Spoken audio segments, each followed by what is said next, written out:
On Monday, Daisy took the cookies to college, and as soon as she entered the college gate, she saw Ethan. It was strange since she saw him almost every day after college. Daisy started to feel a little guilty because all this time she and Ethan were friends. She ran over and patted him. "Ethan." Ethan turned around and smiled at her. "Good morning." Daisy looked at the bruises and faint marks on his forehead, along with the wounds on the corner of his mouth. She didn't say anything and took out a box of cookies from her college bag. "Here, I got it for you." Ethan smiled and took one out. He ate it and said, "It's very good." "I made it myself, well, with some help, but still," Daisy said happily. "Really? That's amazing. I never knew you were such a good baker." Ethan took another piece and grinned. "No wonder it tastes so good. I rarely eat sweets, but this I think is amazing. If you like it, take a few more."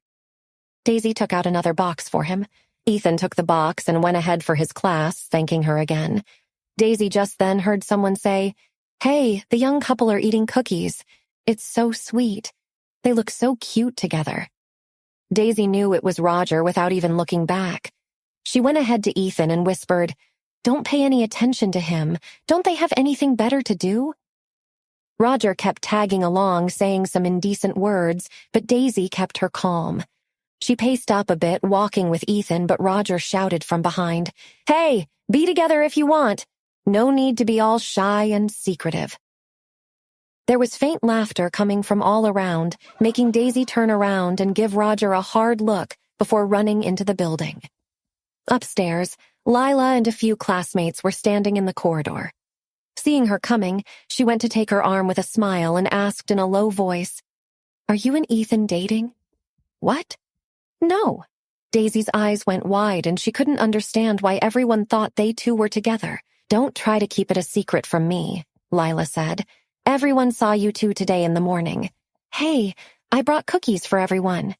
Daisy took out the boxes containing the cookies and handed them to the others.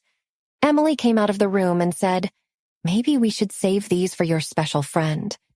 Daisy became anxious and argued, "It's not what you think. We are just friends." "I know," Emily said. "We all saw how good of a friend he was to you." Daisy was teased endlessly till her classes started. She sighed and went ahead with her day. Daisy walked out of the college. Matt was already waiting for her outside the gate. Daisy gave him the remaining boxes. "Try it. Roman and I made it together." Matt took it without saying anything and was trying to wrap his head around the fact that his boss had a homely side. Taking a bite, he told Daisy, "Well, I don't mean to hurt you, but next time try not to bother Mr. Roman with such chores. He is a busy man, and if you want these, I can always buy you as much as you want." "No, I think you are right, Matt. I shouldn't have bothered him. He barely gets a day off, and I made him spend his holiday making cookies for everyone." Matt said, "Let him decide how he wants to spend his days. Keep in mind the next time you are with him." They both sat in the car and headed to Roman's office. Entering the president's room, Daisy saw Sarah and dug out a box from her college bag, handing it to her. "Here, for you to eat." She took it happily. "You are giving it all to me?" Daisy nodded. "I made it myself. Is it good?"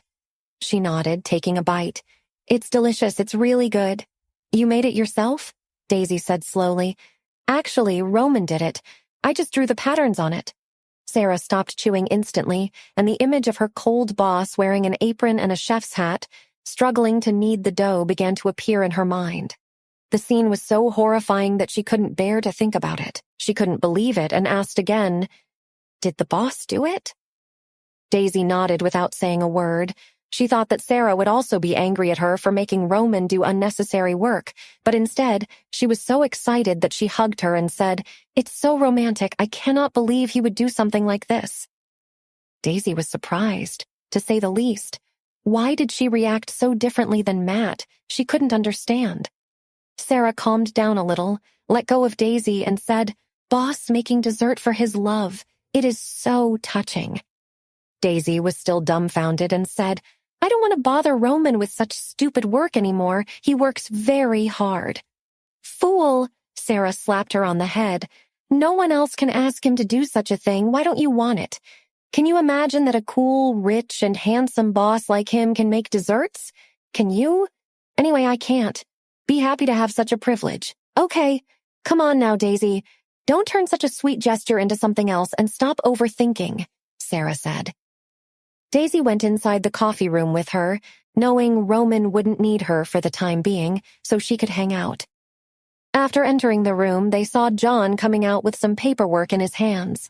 Sarah's eyes widened and she straightened instantly. Her face didn't give away anything, but she went a little stiff. John saw her and nodded. Well, good to see you both. Sarah opened her mouth to say something, but she couldn't figure out anything. She never understood why she reacted so differently to his presence. Just then, Daisy got a call from Lila and left. John, what are you wearing? Sarah gestured with her fingers. He immediately looked down. What? Is there something wrong? Sarah's words fumbled but said, It's too plain. She was not used to seeing him in such formal clothing. John said on a serious note, You have to look like you are going to work, right? Anyway, I will be leaving now. Have a good day, you two. Sarah kept glancing at his back while he strode away. She wondered what else she did not know about John's personality. Nina, who was sitting there, lazily said, Go to the window if you want to know what's up with him. Sarah looked at her suspiciously and went to the window. After waiting for a while, John came out of the building and walked towards the beautiful woman standing by the roadside. Did he dress up to pick up girls? Sarah squinted her eyes and looked carefully and realized that she knew the girl. She was none other than Susan Gray, the socialite. Isn't it a surprise? Nina said. That man has some charm. Sarah didn't speak, just kept staring at the two of them. Sarah wondered why she felt a little sour seeing them together. It's not like she had something going on with John. Let me be fair. Sarah sat down in front of Nina. John is not good at picking up girls, but he is good at other things. Nina seemed to now understand what was going on with her, but didn't say anything. What do you have over there? Is it cookies? Even though there was no one else in the room, Sarah still looked around and said in a soft voice, Don't be surprised, but they were made by none other than our boss. Nina, who was still looking outside, turned around to confirm if she had heard her right. Really? Of course it's true, that's what Daisy said. Nina stuffed two of them into her mouth and said bitterly, I'm so jealous of her. It was getting colder with each passing day. Roman had ordered a set of winter clothes for Daisy. She finally chose some clothes for herself from the pile that he had ordered for her, but Roman kept insisting that she kept everything. Enough, I don't need them all. Although Daisy usually wore trousers, she liked having options to choose from. She also had to choose a dress to attend her friend's party that evening. She had asked Roman to join her. She was never the one to socialize, but how could she turn her friend down? After trying a few dresses, she settled on a floor-length jade evening gown. It was simple and elegant, not to mention easy to move around in. She couldn't have herself falling in front of people the entire party. She turned around and looked at Roman. You look gorgeous and everything, Roman said, taking Daisy's hand and twirling her around. After the maid had left with the rest of the clothes, Daisy asked, What are we giving Emily this time, since it is even a bigger event than Lila's birthday? Don't worry about it, Roman said, taking her inside. She arrived at the party, and before she could find Emily, she saw Caroline wearing a black ankle-length evening dress, talking to some of her friends.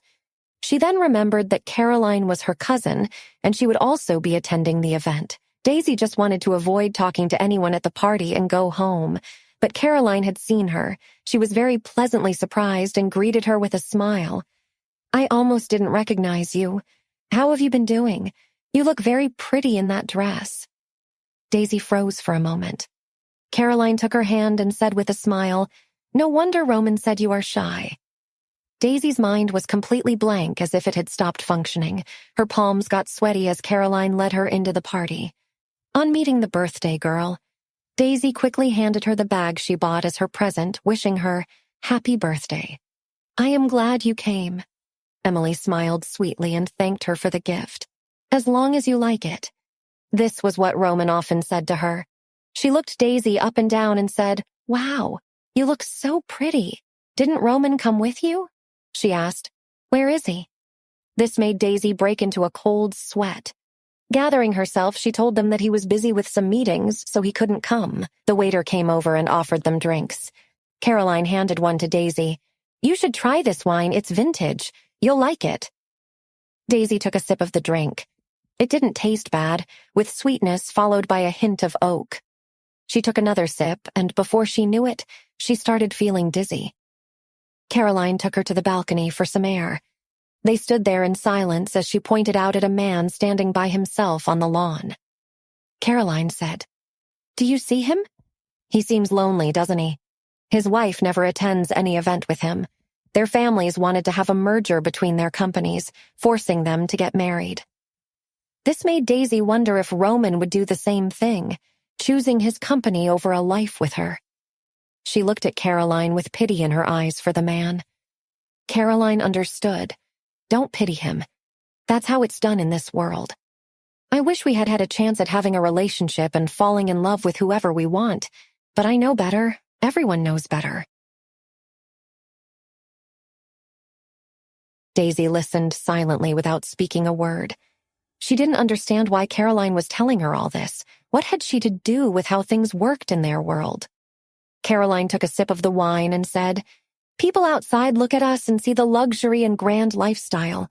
What they fail to see is the price we pay for it, the sacrifices we make to maintain our standing in this cutthroat world. We live in luxury houses, drive luxury cars, and go on vacations. They envy our lives, but I envy them. The lives of ordinary people, at least they can choose their life partner, watch the sunrise and sunset with the one they love, hold hands, and grow old together." She sighed. "Everything we do is for the interest of the family. No one cares if you live happily or not, as long as you keep making your share of sacrifices." Daisy looked up at her when she heard her words and thought, what does it mean? Is she trying to warn her about Roman? She didn't even know what was happening between them, so why would she tell her all this? She was just afraid of Caroline finding out about her and Roman. She will not react as calmly as she is with her this evening. She did not want any bad blood between them at all. Daisy had heard that they had something serious going on between them in the past, but Roman loved her. Didn't he? She could see it in his eyes.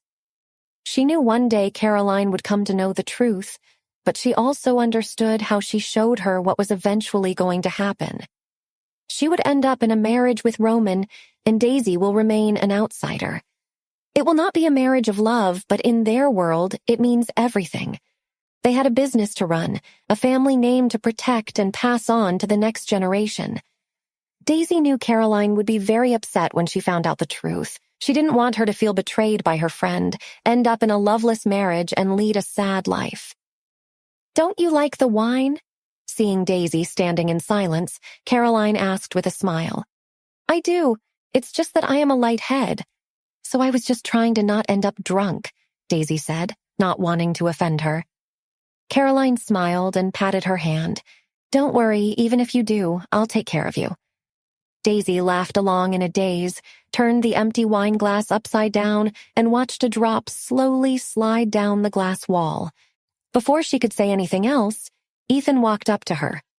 Caroline turned to Daisy. "Is he your friend? Well, now that you have company, I'll let you two carry on." As soon as Caroline left, Daisy relaxed and patted the chair beside her for Ethan to join her. Ethan looked dashing in the tuxedo he wore for the evening. "I didn't expect you to come too," Daisy said. "Emily invited me. Although I didn't want to come, I couldn't turn her down. Although I regret coming now. This place is not for me. I don't feel like I belong here either," Daisy said softly. "Let's go to the lobby," Ethan said. "We cannot sit here all night." Ethan led her through the crowd. Just in time when a waiter came over, he ordered 2 glasses of wine and handed one to Daisy. "Have it. This one is not too hard." Daisy suddenly looked up at the sky and said after a long time, "I miss my mom very much these days. Sometimes when I feel lonely, I tell myself that she is watching me from the sky." Ethan was stunned for a moment, seeing such a dejected look on Daisy's face. He came to his senses and said, "I'm sorry, I don't know. You missed your mother so much." "It's okay," Daisy smiled. "She died when I was very young." They were walking around the swimming pool to get to the hall when they heard the commotion. Ethan looked around and said, "It seems that someone important just arrived at the party." This was just supposed to be a private dance party, and most of the guests were Emily's friends. Before she could guess who had arrived, her eyes fell on none other than Adam Miller. He was a shrewd businessman, and from the moment he entered the party, his eyes looked for a particular someone in the crowd. Emily's family had a lot of connections and friendships. Either way, it's a good thing for him to attend the gathering. Adam was not interested in the host of the party, so after a formal greeting, he excused himself and started to look for Daisy in the crowd. Emily looked around but couldn't find her in the crowd either. She put a smile on her face and leaned into Adam's ear. "Mr. Adam, don't worry, I'll take you to her." She took his hand, dragged him to the pool, and said with a smile, "Mr. Adam, do you want to swim? This pool has a very great view." Adam stood in the dark with a sullen face. "I'm not here to swim, am I? Now would you tell me where Daisy is, or should I find her by myself?" She knew she was in no position to offend Adam, so she looked around for Daisy and said, "Don't worry, Mr. Adam, I have sent someone to fetch her. She will be here any minute." "Forget it. You are busy with your party. I will look for her myself," Adam said, walking away in the other direction. Emily didn't want him to leave, but she knew Adam was not someone to be messed with. He had a short temper, and she couldn't have a scene at her party. She desperately wanted the paparazzi to click Adam's standing with her. She knew how this world of hers worked. Rumors were believed to be true, and for once she wanted to be a part of it. When she left, Tony took 2 glasses of wine and handed one to Adam. "You are in such a hurry to find Daisy. Didn't she clearly say not to look for her again?" Adam took a sip of his wine and said, "I just can't sit back and take whatever is thrown my way.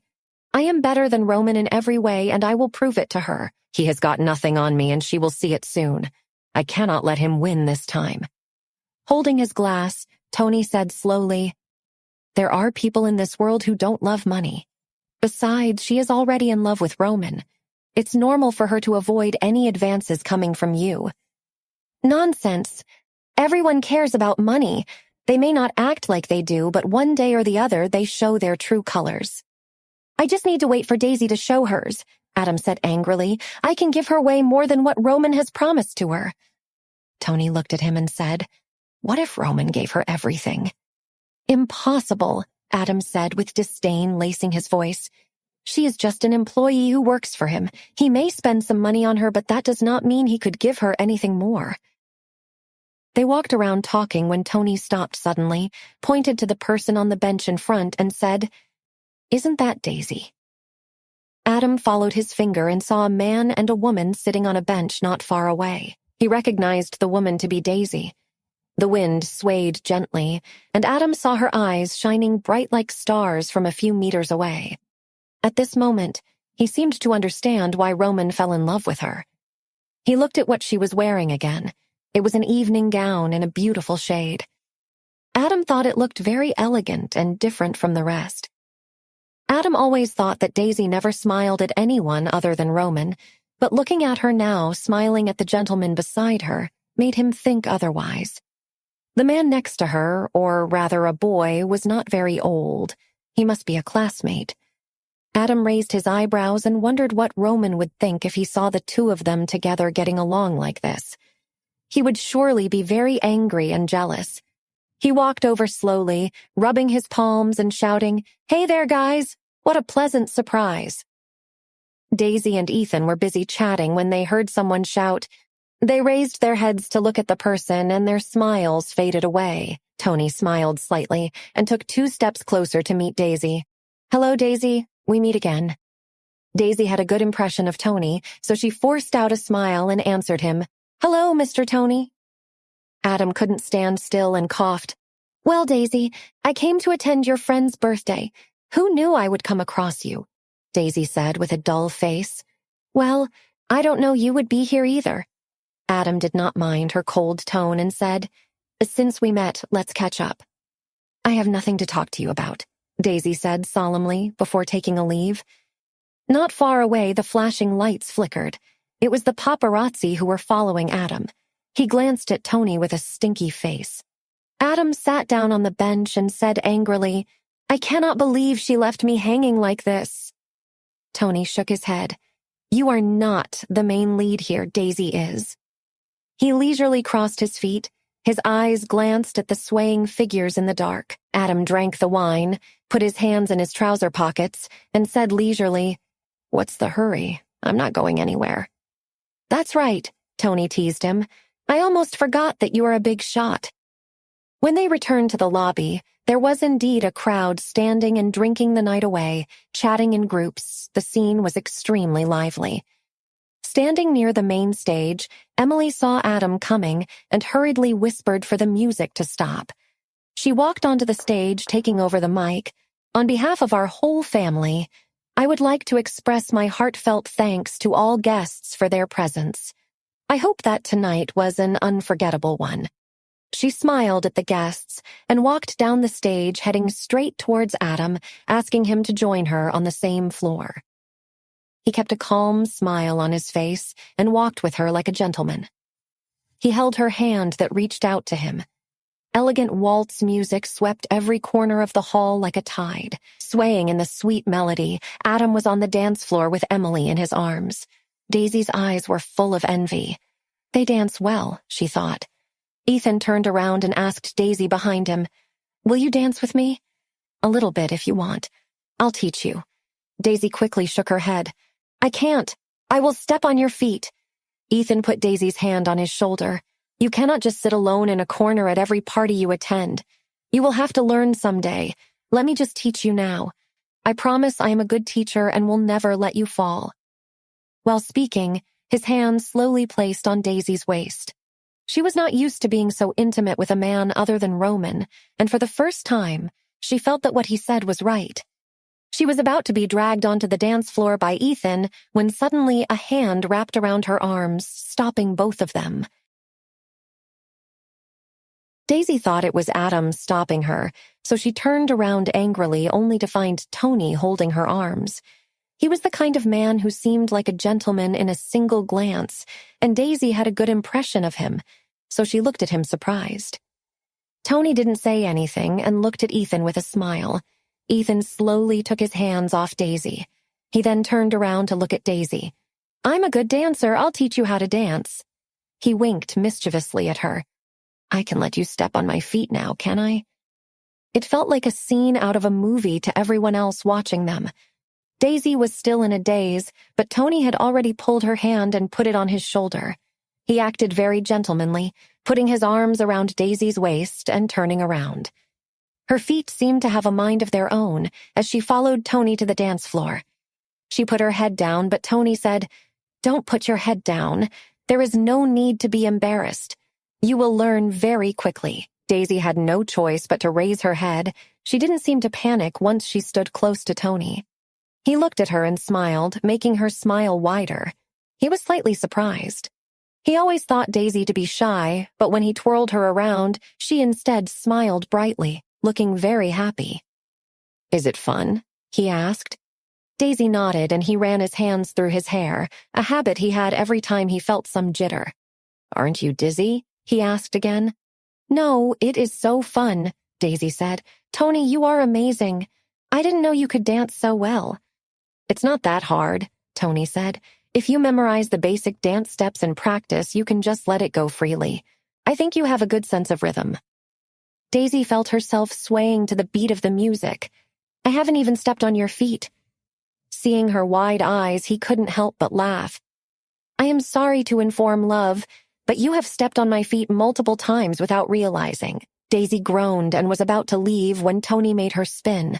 Almost throwing her out, she hurriedly grabbed onto his shoulders. "I told you not to leave in the middle. If you do, the rhythm will be messed up," Tony said. "Both of us will fall." Ethan put one hand in his pocket and looked coldly at the people on the dance floor. These people were all well-dressed, but in reality they were ugly on the inside.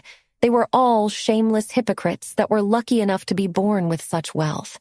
But for him, it was not so easy. He had to go through a lot and had worked hard to get everything he had in his life.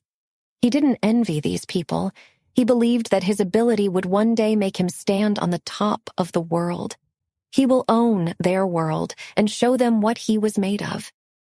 He looked at Daisy and sighed, even if one day he could finally be proud of his life.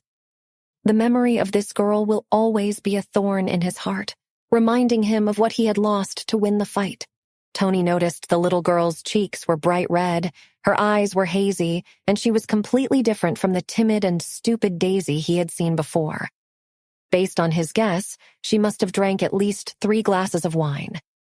Tony kept looking at her and smiling, but from the corner of his eye, he scanned the movement of some people in the hall. He was not a nosy person, but he got a little curious about Daisy. He wondered what must be going on between her and Roman. But the girl's happiness infected him. He liked to watch her smile, see her happy, just like a flower that is slowly blooming, fresh and beautiful. After the song was over, Daisy finally became aware of her surroundings. She let go of Tony's shoulders and was about to turn when her feet gave up. Before she could hit the ground, Tony hurriedly grabbed her. "You are still standing on my feet."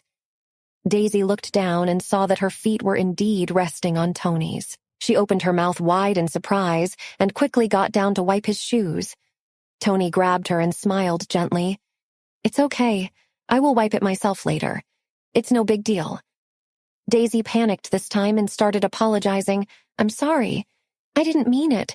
I don't know how it happened. When I said I'll let you step on my feet, it had nothing to do with you."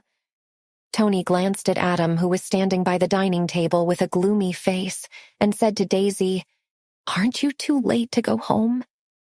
She stayed quiet and dizzy. "Go find your friends," Tony warned her again with a smile. "Stop drinking. Roman wouldn't like you coming home all drunk and wasted." Daisy waved at him with a blush on her face, then turned to look for Lila and Ethan. Tony walked towards Adam slowly, ignoring his gloomy face and angry eyes. "If you stare anymore, your eyes will pop out." "Shouldn't I be the one dancing with Daisy?" Adam said, still glaring at him. "Why did you dance with her? Isn't that obvious?" Tony spread his hands.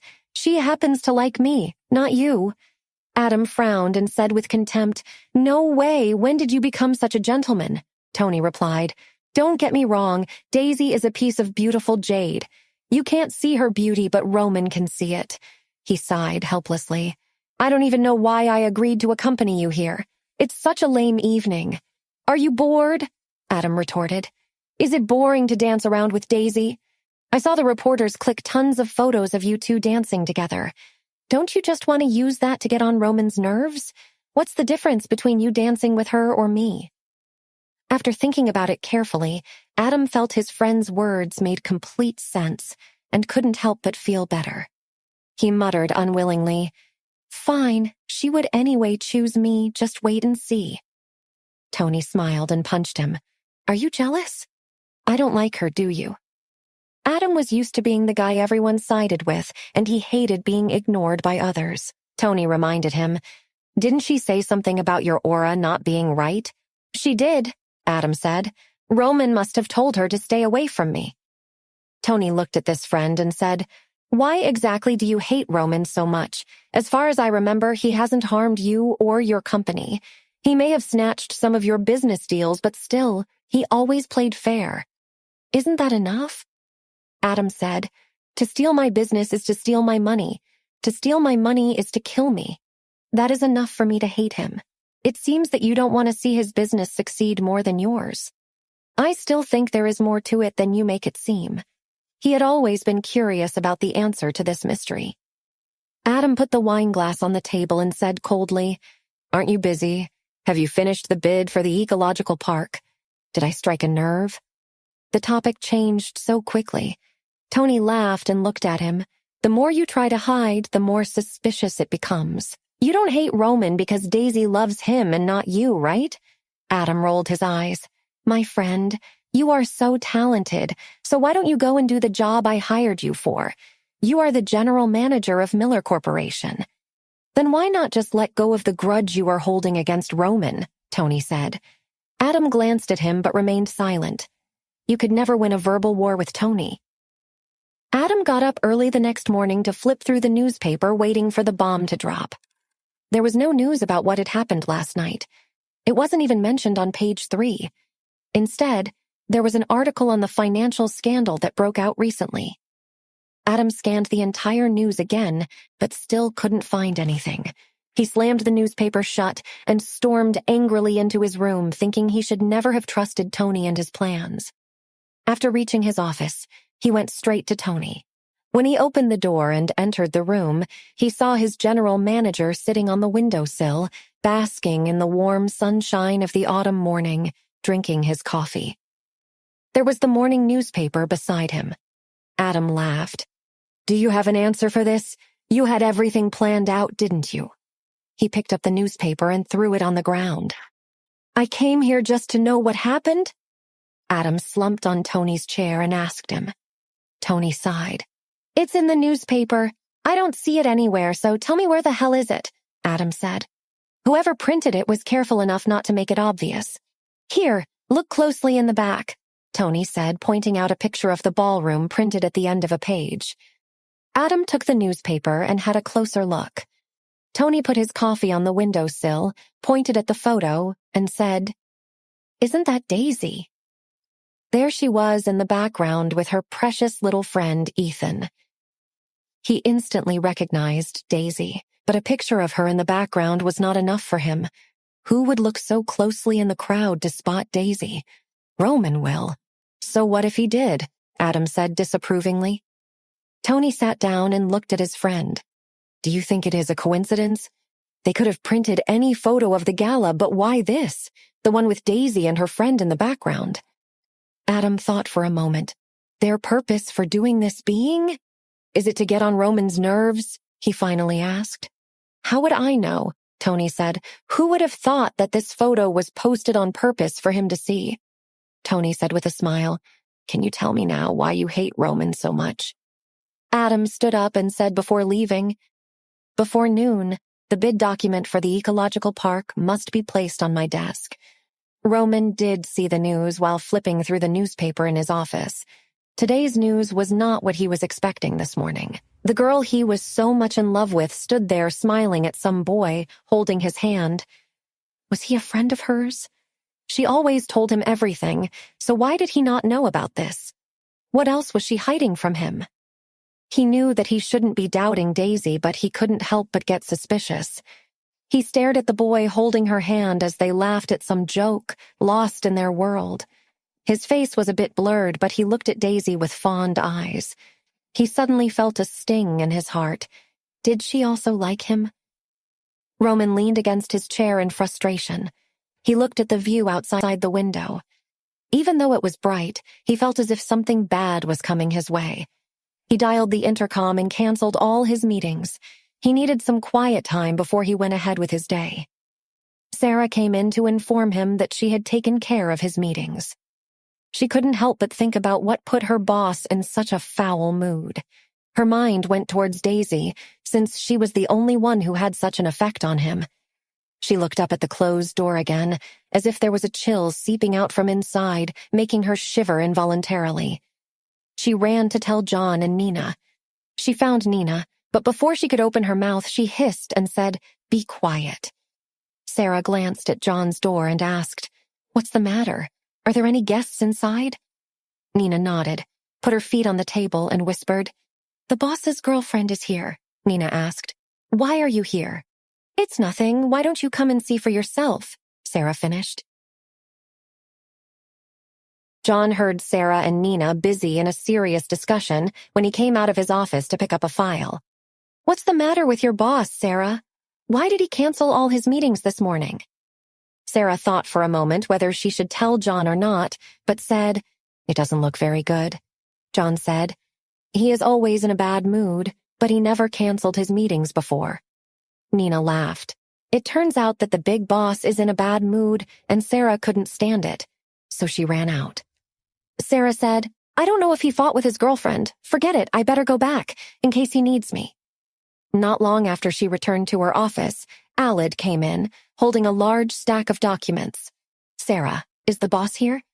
"He is," Sarah said in a low voice, "but all the meetings have been postponed and rescheduled for the afternoon. I will inform you of the timings." Alid was surprised, to say the least. What's wrong with Roman? Sarah shook her head. How would I know about the boss? I just take his orders and make sure it's done. Alid turned around and left for his office.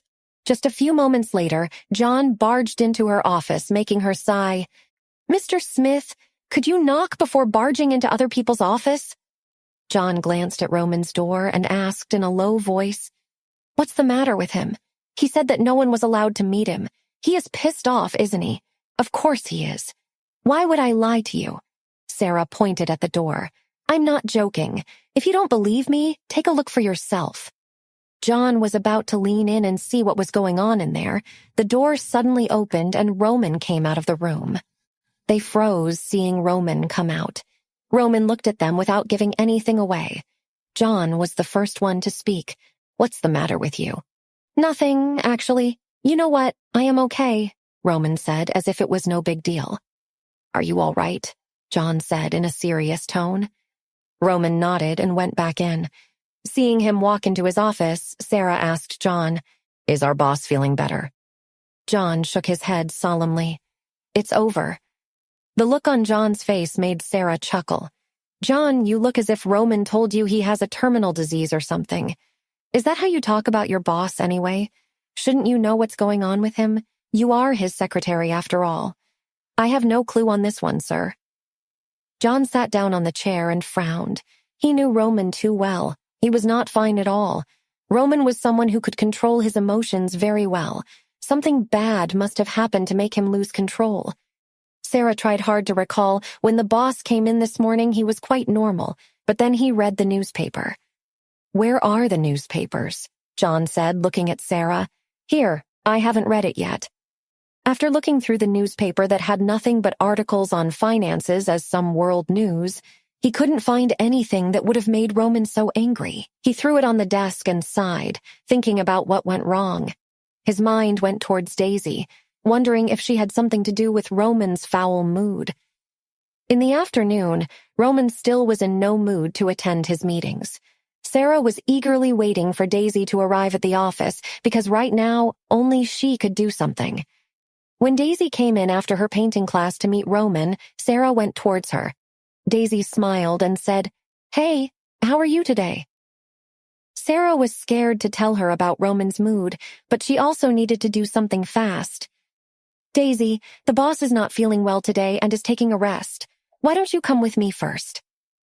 When Daisy heard this, she became a little anxious and wanted to go in to see if Roman was all right, but Sarah was already dragging her towards her cabin. Seeing Sarah so worried, Daisy sat down, but then the intercom buzzed in. It was Roman telling Sarah to send Daisy to his office. He had already seen her come in, Sarah said, taking a deep breath. Roman told you to go in. Daisy rushed into his office wanting to know if he was all right. Roman sat there, looking at her with tired, dull eyes. Daisy saw those and said, Are you not feeling well? Roman wanted to tell her how he felt, but instead he shook his head. It's nothing, just a little tired. Daisy froze for a moment, feeling something was going on with him. His reply made her feel as if he was purposely distancing himself from her. That made her fluster. She felt something was wrong, but couldn't express it. She was silent for a long time, but then decided to tell him about her day, thinking maybe that could take his mind off whatever stress he was in right now. You know, I am also feeling a bit down today, so why don't we just order some takeaway and head home? You look way too tired to cook anyway. Is that all right with you? The entire time, Roman was just silently staring at her, his thoughts consuming him. He pointed to the chair in front of her and asked her to sit down for a moment. Daisy walked over to the chair, looking at him expectantly. Every time she came in to meet him, he always pulled her into a hug, kissing her forehead. Roman put away the newspaper on the table and asked, Did you have fun last night at the party? I did. It was awkward at first, but then I met my friends and had a great time. She remembered how excited she was to learn how to waltz and told him all about it. She told him how Tony taught her to dance and how she had been dancing on his feet the entire time. This made Roman laugh and say, Silly girl, I don't need others to teach you.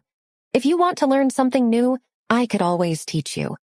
You know how to dance and waltz? Of course I do, Roman said, taking her hands in his and pulling her in for a hug. Did all your friends come to the party? Roman pretended to ask casually. Everyone I talked to was there. Lila and Mia were there. Daisy opened her mouth to mention Ethan, but looking at how moody Roman was today, she thought to let it go. She could always tell him some other time when he will be in a better mood. Just the two of them? Daisy hesitated for a moment, thinking if she should come clean or not. When she remained silent, every hope that Roman had in her was shattered. He had trusted her to tell him everything, not break his trust, but now he couldn't help but feel betrayed by the love of his life. He could feel his heart being broken by the hands of this girl, and he could do nothing except stand there in front of her and watch her hurt him. Meanwhile, Daisy calmed her heart, telling herself that hiding the truth for some time from Roman was better. It was not a lie. She would tell him later and make him understand the situation. Roman didn't dare to think about it anymore. He had put his heart out for her, made sure she got everything she needed, and took care of her only to be betrayed by some other guy. Roman opened his eyes without looking at her and said, I'll ask Matt to take you home. You can order takeaway by yourself. I'm going to be late tonight. Daisy let out a silent nod and stood up to leave. I'll go then. You should get some rest. Roman didn't look at her, just kept staring out of the window ahead while Daisy left the room. Roman unconsciously clenched his hands so hard that his knuckles turned white, while his gaze was as cold as ice. Daisy came home and lay on the empty bed, staring at the ceiling in a daze. It was almost midnight and Roman had not come home yet. She wanted to call but didn't dare, afraid of hearing things she didn't want to. She didn't know exactly what had happened to Roman. Was it work-related? Or did something happen with his cousin or maybe his parents? Did she do something wrong? Daisy got off the bed, pulled the curtains aside, and looked at the moon. The winds made her shiver and clasped her hands tightly. She was still in Roman's t-shirt, making goosebumps appear on her arms. The neon lights on the tall buildings in the distance flickered silently. She stood there, her mind wandering off to every time she stood here in Roman's arms as he whispered and chuckled in her ear, pointing out the buildings and lights in the distance. Sometimes he would kiss her neck, making her tickle and laugh. Daisy drew the curtains and went back to bed. She closed her eyes and went to sleep in tears. When Roman came home the next morning, he saw Daisy already leaving. She said with a smile, I'm leaving first. You go in. Why do you want to leave so early? Are you trying to avoid me? No, Daisy said. I have to take my aunt to the hospital. We already have an appointment. It has nothing to do with you. I didn't know you were going to come back. Roman frowned. You don't need to avoid me like this. Daisy seemed to breathe a sigh of relief and said, It turns out that I think too much. I thought we had some misunderstanding. I am not avoiding you, Roman. Why would I? I will go with my aunt and come back. She's come from the village. Yeah, sure. I'll see you later, Roman said, moving out of her way. Roman drove home that day. He saw Victoria standing at the door and asked, Where's Dad? Upstairs, the doctor told him to stay in bed. I'll go see him. George was happy to see his son and patted the edge of the bed. I heard that there is another bid for the ecological park recently. Have you made them any offers yet? The bidding documents are being prepared. 28 companies are bidding this time, and the competition is fierce, Roman said, sitting beside him. Dad, you don't have to worry about the deal. I'll take care of it. You should worry about your health. Roman looked at his father's sick face, feeling guilty again. He was so busy with the company and Daisy that he forgot to see how his parents were doing. Thinking of Daisy, his mood became even more depressed. His father saw that he looked very tired and said, Go have some rest. You don't look good yourself. Roman nodded and walked outside. The wind outside was so strong with a faint moon in the sky. He went to Matt and said, You pick her up from college tomorrow morning. I can drive to the company by myself. Although Matt was surprised, he didn't say a word. Roman turned around and went back to the house. He wanted to sleep in his room tonight. Pushing open the door, he looked around his room. Everything in his room was as usual. He stood by the window and lit a cigarette. He remembered how he stood in the exact same place and saw Daisy do her job with so much focus while he stared at her to his heart's content. Sometimes she would look up at him, blushing, wondering if she had done something wrong and run away without a word. Roman sighed. He missed her and her innocent smile. He threw the cigarette into the ashtray and walked into the bathroom to take a shower. He closed his eyes, wondering if he was going to lose her. He decided to do something before it was too late. Daisy woke up suddenly in the middle of the night from a nightmare. She noticed her body drenched in sweat and felt the cool wind coming from the window soothing her. She tried telling herself that it was just a bad dream and she was all right, wiping off the dampness from her forehead. She turned to her bedside table and poured herself a glass of water, thinking about her dream. She was standing on a cliff with strong winds hitting her face as she heard the sound of waves crashing against the bottom of the cliff. She had her eyes closed just when someone pushed her from the back and she went tumbling down the high rock. She let out a scream, trying to catch on to something to prevent her fall when she met someone's ice-cold gaze. A chill went down her spine, realizing it was him who pushed her. But before she could say anything, she woke up. She couldn't see the person's face clearly, unable to recognize him. Before she met Roman, her idea of how her life was going to turn out was simple. She was going to get done with her floristry course and find a job to sustain herself. As long as she could pay her rent and had enough money for groceries, there was nothing to worry about. Roman coming into her life changed everything, and today she missed falling asleep in his arms without a care in the world. She never had to worry about anything, since he always took care of everything around her and made her feel loved. Breaking away from her thoughts, Daisy went to the window. Sometimes she felt as though she could never have her happily ever after. She may be happy for some time, but it was always short-lived. Lifting the curtains and looking out, it was already dead of night. She saw a car parked by the side of the road. She didn't give it much thought and went back to bed. She didn't expect the car to still be there when she woke up the next morning. Suddenly, there was a flash of light. Daisy squinted her eyes to look carefully just when the car moved. She thought she saw someone in the car, but couldn't be sure. She remembered John once told her about the time when he got so drunk that he had to park his car on the side of the road and sleep in it the entire night until he sobered up. Maybe the person was too high to drive and stayed for the night. Daisy had woken up from another nightmare again this morning and didn't know what to do. She sneezed, noticing she had caught a cold from sleeping with her windows open the entire night. She went to her cupboard and took out Roman's coat, wrapping it around her. It felt warm, just like his embrace. Daisy didn't know what was going on with him. She wiped away a tear that slipped down her cheeks. She turned around to get on with her day. Roman was not around, so she had to do everything by herself. She picked out her clothes and changed into them, combed her hair and nodded to herself in the mirror. She went downstairs to leave for college when she saw Roman's car waiting in the parking lot. She stopped for a moment just when the door opened and Matt came out.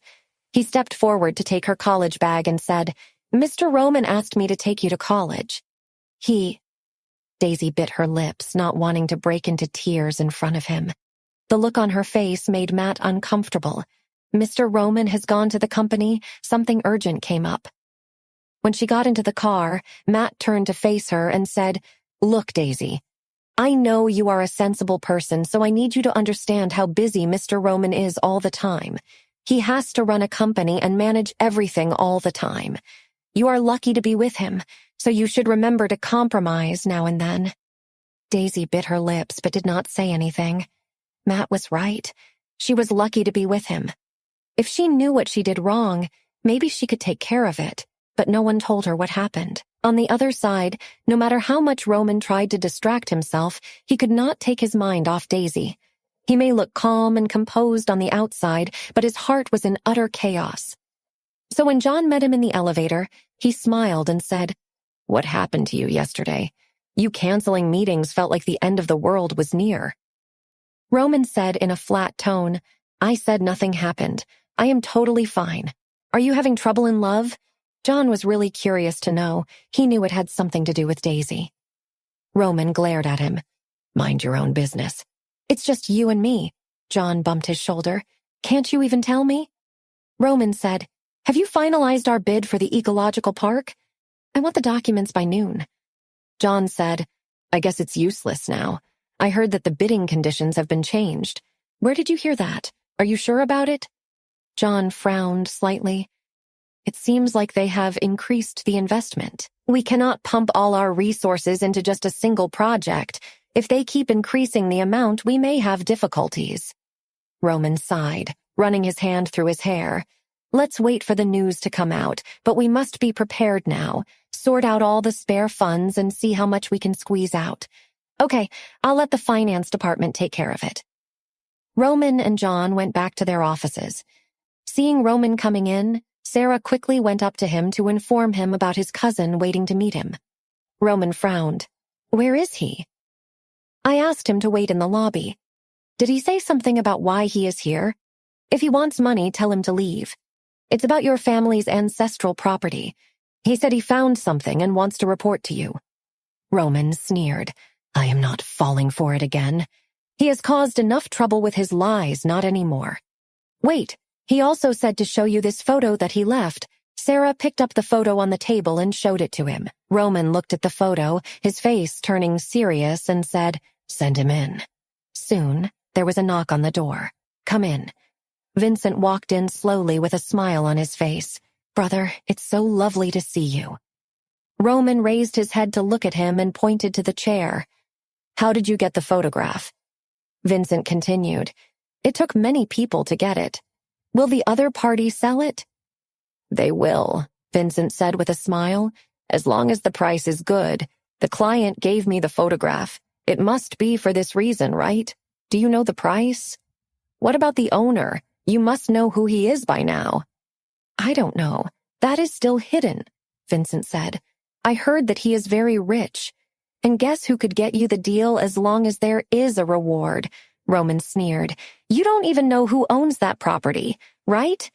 Besides, a single photo of the interior of the house proves nothing. All you had to do was hire someone to sneak in and click some pictures. No, Vincent said, I got it from the client. Not to mention the price, I even got the favor of the owner. Roman raised his lowered eyes suddenly.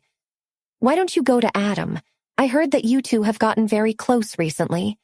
I am in no mood to give you any more cash. Now, help yourself out. I have work that I need to get back to. After he left, Roman wondered if he should let the matter go or find out what Vincent was really up to.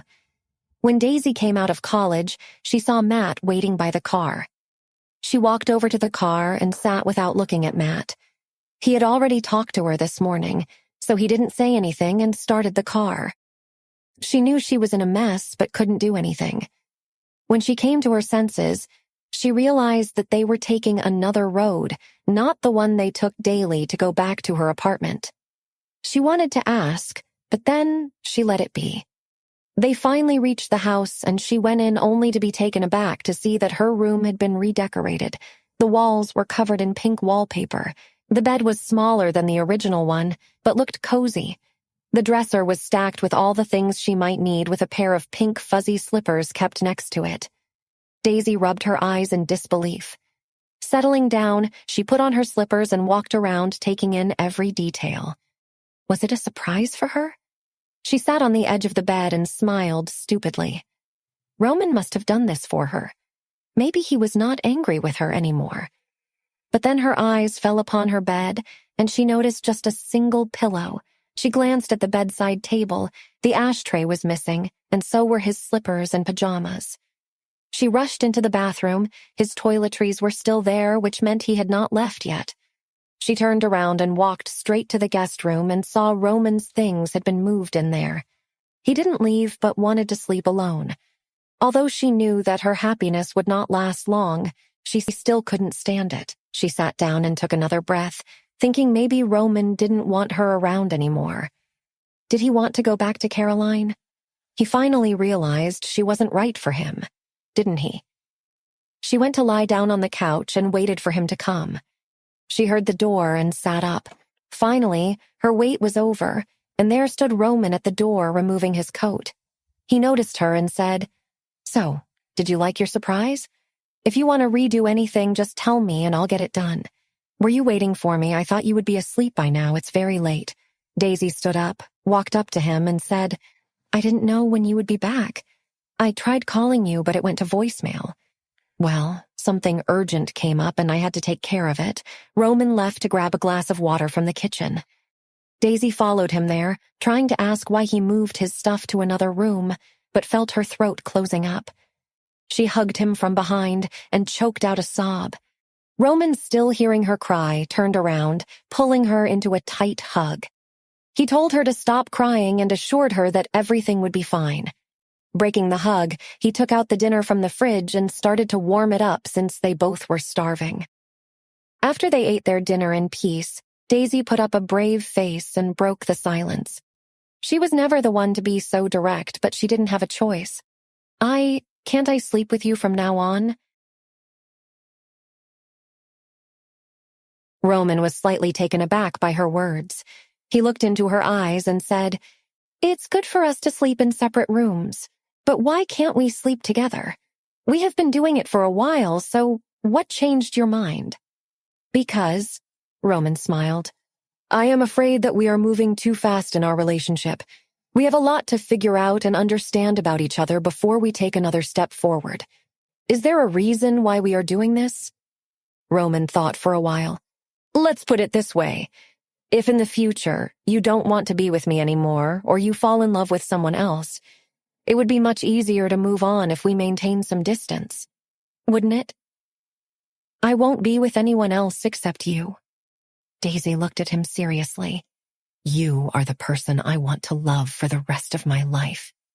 Roman felt as if his heart would explode at any moment. He took a breath, smiled, and held her hand.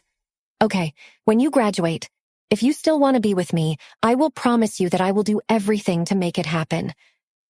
Daisy laughed and said, "Well then, I'll make sure that you keep your word." Roman frowned, noticing her hoarse voice. "Are you catching a cold?" He thought it was because of all the crying just now, but it didn't sound like it. Daisy nodded hesitantly. Roman suddenly stared at her, annoyed. "What's the matter? You caught a cold when I was away for one night. When will you learn to take care of yourself?"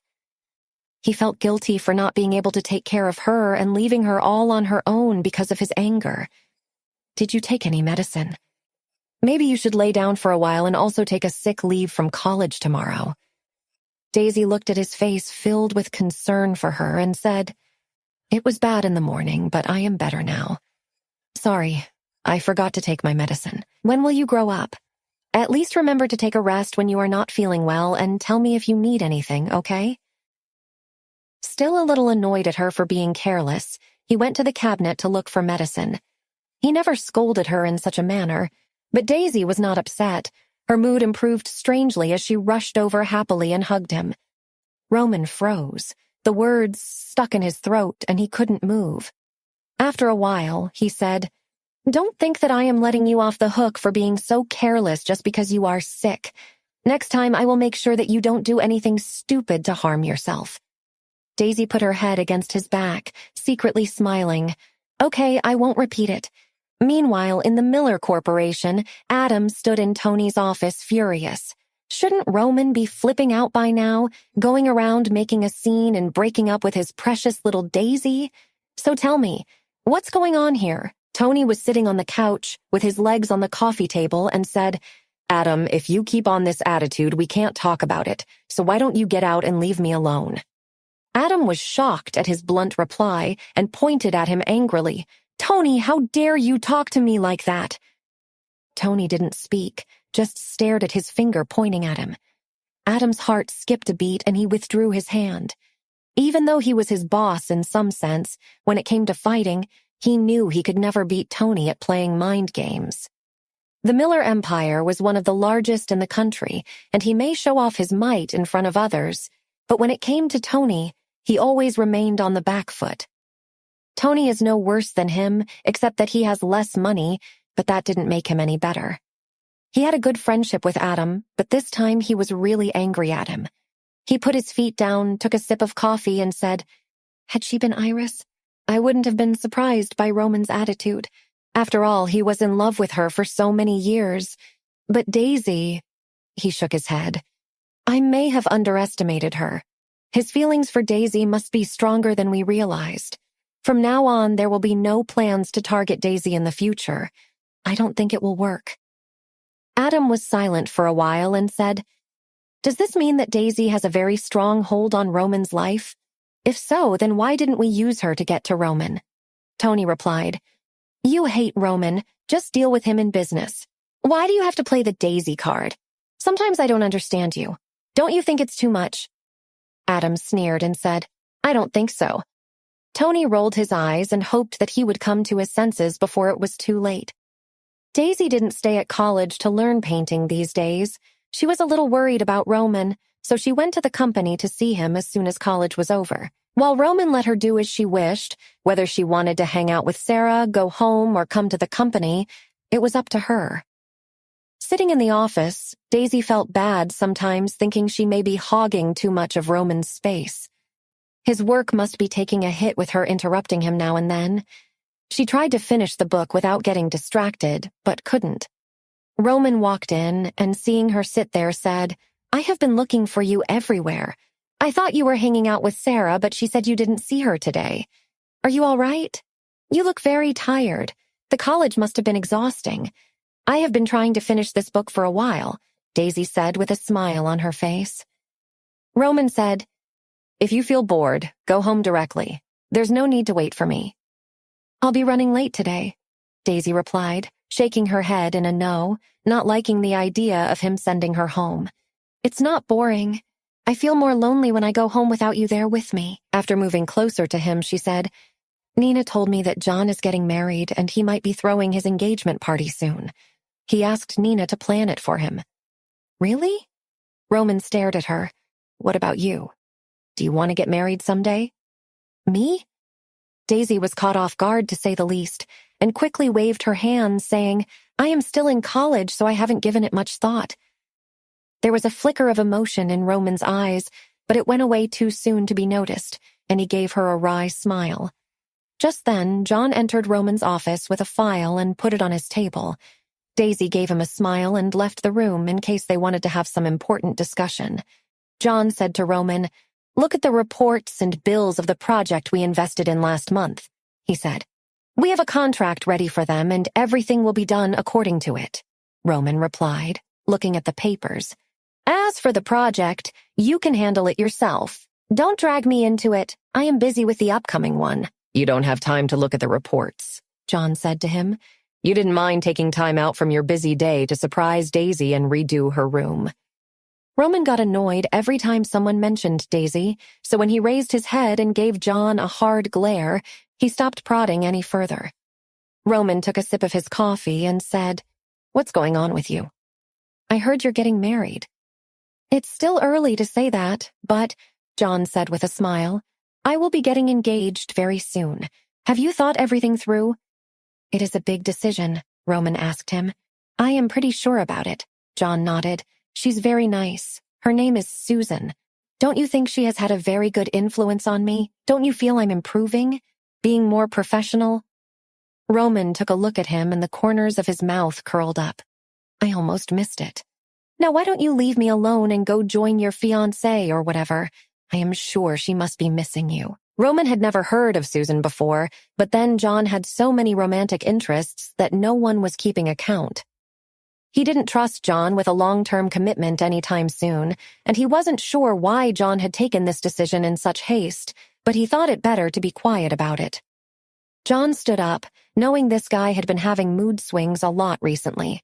He still didn't know what put him in such a mood, but thought it would be better to let it slide for the time being. On his way out, he saw Sarah coming in with Caroline. He was surprised to see her and turned to look at Roman, only to see him coming forward to meet Caroline. John was even more puzzled and walked out the door. Roman led her into his office and said, How have you been? I haven't heard from you in a while. Caroline replied, I have been very busy lately with some work stuff and couldn't come by to visit Uncle George. By the way, is he better now? The last time I heard from Aunt Victoria, she told me that the doctor had put him on complete bed rest. He is doing better now, thanks for visiting my mother from time to time. I know she enjoys your company." Caroline smiled. "No need to thank me, Roman. I am glad I could help." Roman said, "He may have been doing better, but his health is still a big concern. I was thinking about moving him to our farmhouse this weekend. He loves it there, and being away from the city may do him some good." Caroline smiled and nodded. "Aunt Victoria told me that you have been thinking about it for a long time. I think it's a very good idea. Being away from all the stress and up close to nature and open space will cheer him up." Roman said after a moment, "Can you come with us this weekend? It will make it easier, and I know for sure that Mom would appreciate your help." Victoria had been insisting Roman to spend more time with Caroline, and he thought this would be an okay idea. He could get rid of his mother's pestering for a while if he spent a few days with Caroline in front of his mother's eyes. "I am glad you asked me. I will be there." "Okay, then I'll let you go back to your work. See you at the weekend." Caroline stood up to leave. Roman nodded and walked her to the door. Daisy was coming up the stairs after catching up with Sarah when she saw Caroline walking out of Roman's office. She wanted to avoid her, but it was too late. Caroline came up to her with a smile on her face. "Daisy, I almost didn't see you there. Are you back from college?" Daisy forced a smile and nodded. Caroline asked, "Are you looking for Roman?" Daisy felt something was off and shook her head. Caroline smiled. "Don't be nervous. Roman is caught up with some work. Let's go over there and talk, okay?" Daisy didn't want to go, but she couldn't say no to her. "How have you been doing recently?" Caroline looked at her and smiled. Daisy looked at her and said, "I have been doing okay." "How are you?" Caroline joked. "What's the matter? You look like you want to run away. Don't you want to catch up with me?" "No, Caroline." Daisy bit her lips. "I didn't mean to be rude or anything. I just don't know how to have casual conversations with people. Roman often says that I am a dork." "You are doing fine right now. Don't worry, you will get the hang of it," Caroline said. "Did you have a good time at Emily's party?" "I did." "It went better than I would have imagined," Daisy said softly. "I see that you are smiling very happily, staying with your little boyfriend all the time. You two match well." "He's not my boyfriend," Daisy said. "We just get along well, like friends." Caroline patted her hand and said, "I think he has feelings for you. He has been hanging around you a lot lately." Daisy didn't know how to answer, so she remained silent. She was never good at discussing her feelings with people. Caroline saw how anxious she got, so she changed the subject. "Do you come here every day after college? Aren't you tired? I know how exhausting college can be." Daisy looked at her and said, "I am fine. I didn't have too many classes today. Roman and I will be going to his farmhouse this weekend with his parents. Do you want to join us?" Daisy didn't say anything, although she thought, how could she go with them? Even if she said yes, Roman would not let her go. Daisy looked at the woman with a smile and thought that maybe she and Roman were getting close to each other. Since meeting Caroline, Daisy has been in a strange mood. She had been living with Roman, and she knew he loved her, but every time she met Caroline, she couldn't help but feel a little insecure. As Daisy entered the room, Roman looked up and asked, "Where did you go? You wanted to sit here and read, right?" She replied, "I want to hang out with Sarah for a bit. She called me." He had knowingly left her out of the conversation with Caroline. He knew she would come to know about this weekend. Maybe he wanted to know what was going on in her head. When he saw her upset, he became curious. "Why do you look so pale today? Are you still tired because of college?" Roman held his mug to her. "Drink some." Daisy took a sip and said, "I didn't have a lot of classes today. Why will I be tired?" He smiled. "Studying can be hectic. It takes a lot of energy, don't you think?" Daisy didn't think college was that hard. Maybe on some days, but overall it was fine. "Since you are not even tired, what are you so worried about?" Roman asked again. "Did someone bully you at college?" "No one bullies me," Daisy said softly. "Everyone is very nice around me." "Daisy Evans." Roman looked up at her with a smile that didn't reach his eyes. "Is there something you want to tell me?" Daisy panicked when she looked at him. His tone made her very uneasy. She thought about the time when he was angry at her. Maybe he didn't want her in his life anymore. She didn't want to say anything or mention Caroline in front of Roman, but she knew she couldn't lie anymore. She took a deep breath, and after mustering up some courage, she looked into his eyes as she asked, "I bumped into Caroline in the lobby." Roman turned all his attention to her upon hearing those words. He wondered if that was the reason she looked so upset. Was she jealous of her? Pulling her on his lap, he asked her, "Are you guys friends or something?" Well, Daisy felt the urge to cry in his arms and tell him all about how scared she gets when she thinks about their future and how difficult it was to see him getting close to Caroline, but instead, she kept quiet, telling herself that she was being silly. She put her arms around his waist, making Roman ask her again, "What did she say to you?" She didn't say anything. "She is Emily's cousin, so I saw her at the party last time. She was nice to me and we hung out chatting for a while." "Really? They know each other?" "Yes, they are cousins." Roman didn't say anything more for some reason. He didn't want to explain what was going on with him and Caroline right now. So the two of them just sat there in silence, hugging each other. Roman noticed how light Daisy felt in his arms. She seemed to have lost a lot of weight recently. He wondered if she was taking care of her health. He looked at the face, paying attention to her features, and noticed her sunken cheeks. He felt a pang in his heart thinking about all this while she was suffering as well. It was not just him going through tough times. All this time, he had deliberately ignored her. He didn't even know when Daisy began to lose weight. She always kept putting on a brave facade for him, smiling and cheering him up while keeping all her problems to herself. Roman tightened his arms around her, resting his chin on her forehead, and said, "Daisy, I'm sorry. I've been avoiding you all this time. I got so caught up in my mess that I forgot to take care of you," Daisy said, trying to ignore the soreness in her throat. "No, Roman, all of it is my fault. I always do something stupid and make you angry." "You didn't," Roman sighed. "You're fine. I was just too hung up upon myself. I know you are busy with work and under a lot of pressure all the time," Daisy said, holding his hands. "You don't have to worry about me. I can take care of myself." Roman held her hand and brought it to his mouth, giving it a gentle kiss. He didn't want to worry about who Daisy liked or if she wanted to be with him in the future. He only knew that at that moment, she was with him. Roman didn't want anything else. These days, he was all consumed with rage, so much so that he couldn't see the sadness in Daisy's eyes at all. Roman felt guilty about it. "I am sorry. From now on, I'll act better, I promise," he said. Daisy froze for a moment, as if she still didn't believe his words, before falling into his arms. Sarah was catching up with her work when she suddenly heard her door slam open, only to see John, who was looking at her smiling widely. "Sarah, there you are. Can you tell Roman to see me?" Sarah closed up her file and said, "I hear congratulations are in order. Who would have thought you would be settling down so soon?" "Thank you," John said. "I'm sorry, the boss is not free right now. He can't see anyone. Based on her judgment, Roman would not like any interruptions right now." "He's not free. What is he doing?" John said, as was about to go to the door. Sarah quickly stopped him and lowered her voice. "Keep your voice down. He is with Daisy right now." John raised his eyebrows with a smirk. "No wonder you are keeping it so quiet in here. Ja, if you have any message for him, tell me and I'll make sure he gets it."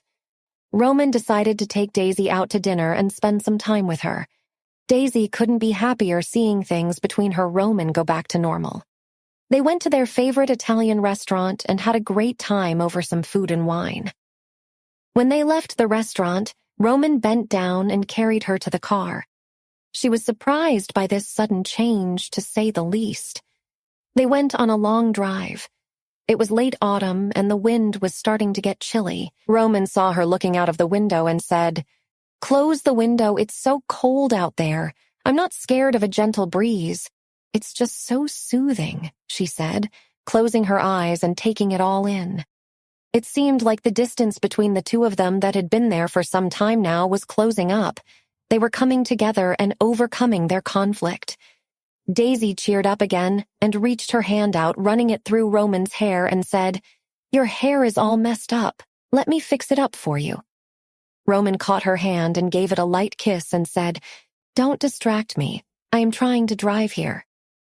Daisy just sat there taking in all the peace night had to offer while Roman drove the car through the bustling streets and made a few turns to head straight to the lake. The lighting by the lake was very pretty. The neon lights on the tall buildings that stood on the opposite side of the lake made it a sight to hold on to. The city lights cast a glow on the water's surface, and the street lights on the bridge across the lake in the distance looked like a long string of night pearls shining brightly, guiding the people walking by. Daisy had come to the lake for the first time. Although she always wanted to visit, she could never find time for it. She was awestruck by such a scenic view. She looked around and said, "It's really beautiful, isn't it? So many lights, and look over there at that tower." Daisy looked at the buildings while Roman kept his gaze fixed on her face. The gorgeous artificial lights in front of him had nothing on Daisy's eyes. They were as deep as the lake, even more radiant and beautiful, and he couldn't get enough of it. "Did you like the surprise?" Roman asked, wanting to hear her voice. "It's amazing. I never knew you were a sucker for good views," Daisy said, giving him a wide smile, even though her eyes were tearing up. Roman held her hand, saying, "Well, it's not over yet. Let me take you to a better place to watch the lights." "Is there a better place?" Daisy asked, looking around. Roman said, "There are still many things in the city that you haven't seen yet. I will show you to them in the future. Okay?" They walked to the bridge hand in hand, while Daisy told him all about the time when she used to visit the flower shops growing up. She filled him up with all the memories of her past as she kept looking around with the excitement of a child in a candy store. He could never get enough of her childlike personality.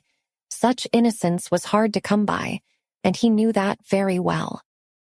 As they were crossing the bridge to the other side of the lake, nearing the tall buildings, they saw people around them enjoying late-night walks by the lake. Roman had a condo up here in one of the towers that stood by the lake. With everything going on with his father's health, he thought it was convenient to have a place near his office. He came here when he worked late during the weekends. The condo was well maintained, even though it remained empty most of the time. He either lived with Daisy these days or went to his parents' house when he had enough time. It is a small, 2-story Western-style home. They walked to the building, taking the elevator to his apartment. Daisy stood there with her arms folded and looked around the space.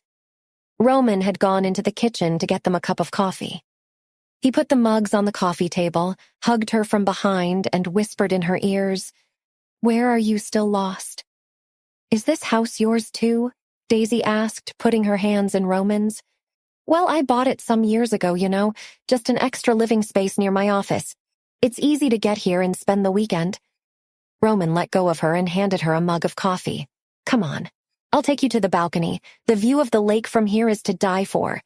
Daisy had completely forgotten about the lake and happily followed him out. Roman took her up to the terrace and pulled her to sit on the chair overlooking the lake.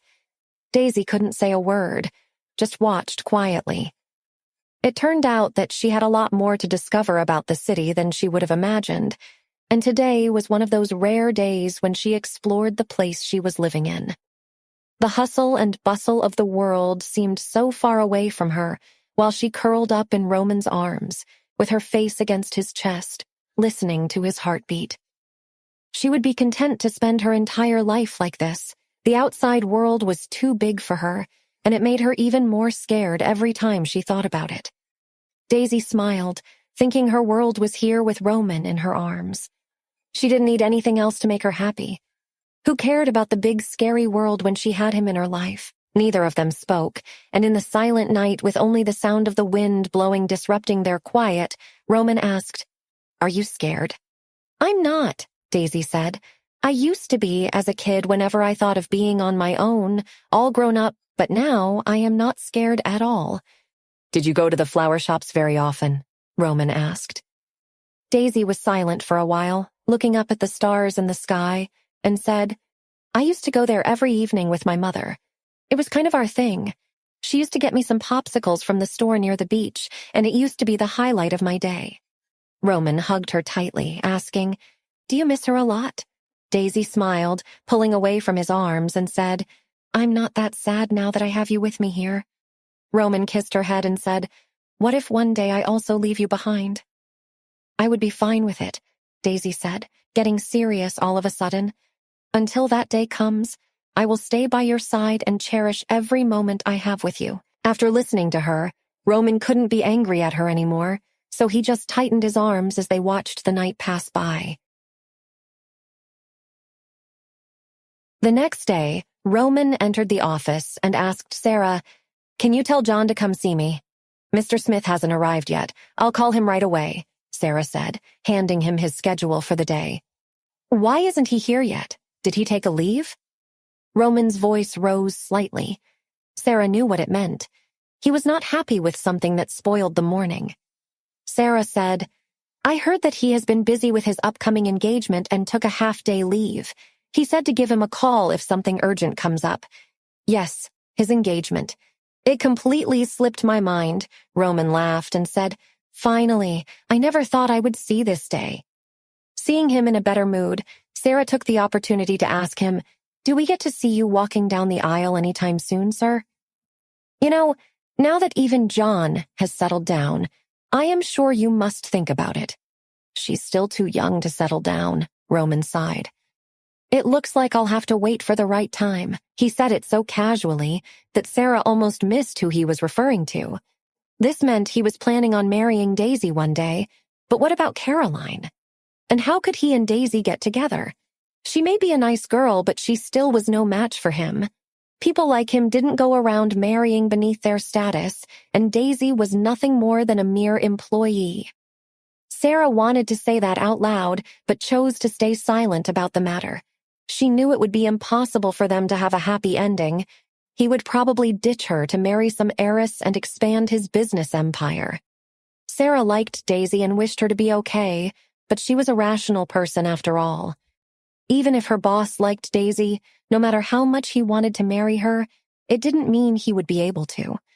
His family would never let him do that, and eventually he will give in and marry someone that his family chose for him. Anyway, she didn't want Daisy to be hurt and her boss to suffer. Is there anything else? Roman asked, seeing her standing still, lost in her world. No, sir. I can take care of the rest. Have a good day. Sarah came back to her senses and quickly turned around to leave. Roman could see Sarah's expression and knew what she was thinking. It would be shocking to anyone if they heard of him, the Spencer heir marrying his young employee. Forget about the outsiders. He would not even be able to convince his parents. He frowned, thinking about his father's health and how stressful it could get for him if he came to know about his relationship. He had no choice but to wait it out, but even that couldn't help him from feeling as though he was doing wrong to Daisy, and above all, their love. Thinking of her brought a smile to his face. Last night, that silly girl spent the entire time in his room hugging his pillow. He broke out of his daze and got back to work. John's engagement party was happening this Saturday. Only the closest family and friends were invited. It was supposed to be a small gathering where they announced themselves as a couple to the world. Daisy was sitting with Sarah at the party since Roman had gone to meet some people. Sarah, look at Nina. She looks different today. A little off, Daisy said, looking at Nina, who was busy with the guests at the door. Sarah looked over and said, She does look a little sad, or maybe we are looking too much into it. Nina had planned the entire evening by herself, making sure everything was perfect. Nina stood at the door and looked around the hall. Everything was done with utmost perfection. The decor, appetizers, drinks, and seating arrangement, she oversaw everything personally to make sure this evening was memorable for John and his fiancée. Nina looked up at the couple standing near the bar, busy talking to each other. They looked very good together. Susan looked very happy with all the arrangements that Nina had made for them. She came up to her, telling her how grateful she was, and thanked her for making their night even more special. Nina put a smile on her face and said, There is no need to thank me. It was my job, and I am happy that you liked my work. Susan smiled and went to meet the other guests. Later that evening, John offered a toast to Nina and thanked her for all her efforts. She was flattered by John's sincere thanks. She raised her glass and drank it all at once. Sarah, who was observing her from the side, took her glass away and said, "Nina, take it easy. You will not be able to drive back home if you get wasted." Nina laughed. "Don't worry, I can handle it. Look how happy John is, and I am happy for him." Nina finished her wine in one gulp and walked towards the entrance with her bag. She took a taxi back to Spencer's office.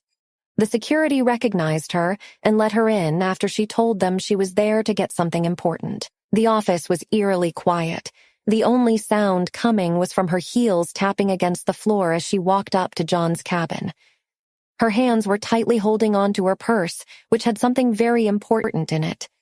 It was her decision, her choice that she had made to turn her life around. She was as familiar with this place as if it were her own. John often couldn't find his things and got easily frustrated. He had a habit of yelling through the door, asking her to find it for him. She took out a white envelope from her purse, which had her resignation letter, and placed it neatly on John's table. After a moment of silence, she turned and left quietly. She didn't want to be present here to see John living happily with another woman, loving her while she stood on the side living miserably. She didn't think she had it in her to watch the love of her life share a life with someone else.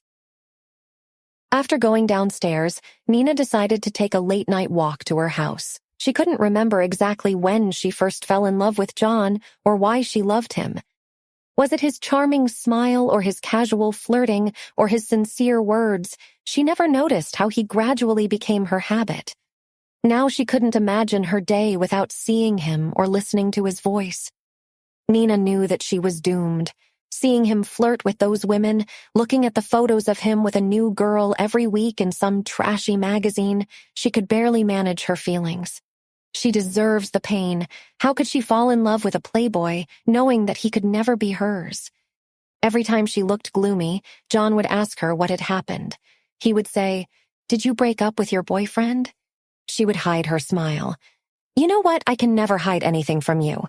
John would laugh and tease her, saying, "How about it? Let me give you a shoulder to lean on." She just pretended to be annoyed and pushed him away.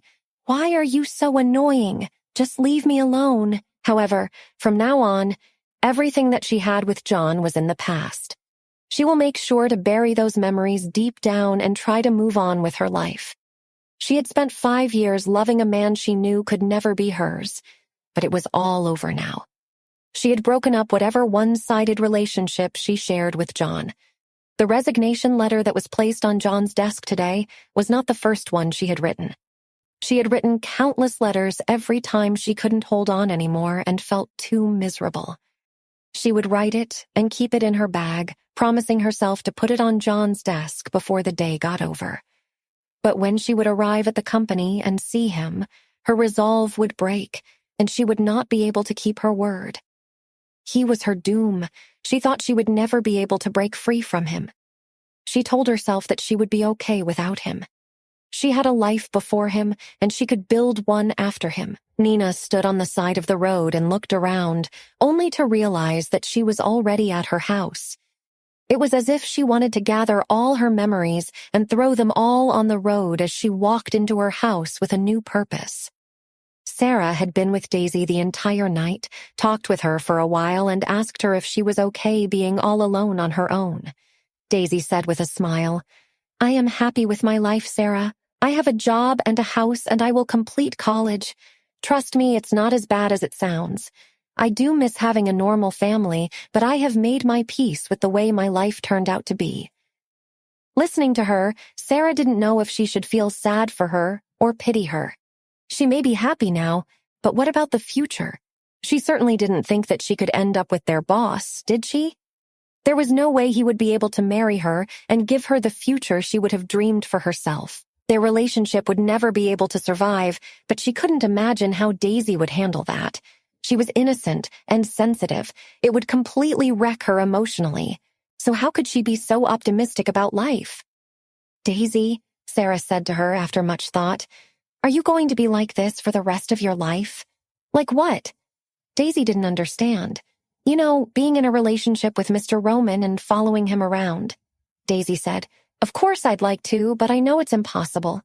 Roman will get married to some girl from a well-to-do family in the future and have a family of his own.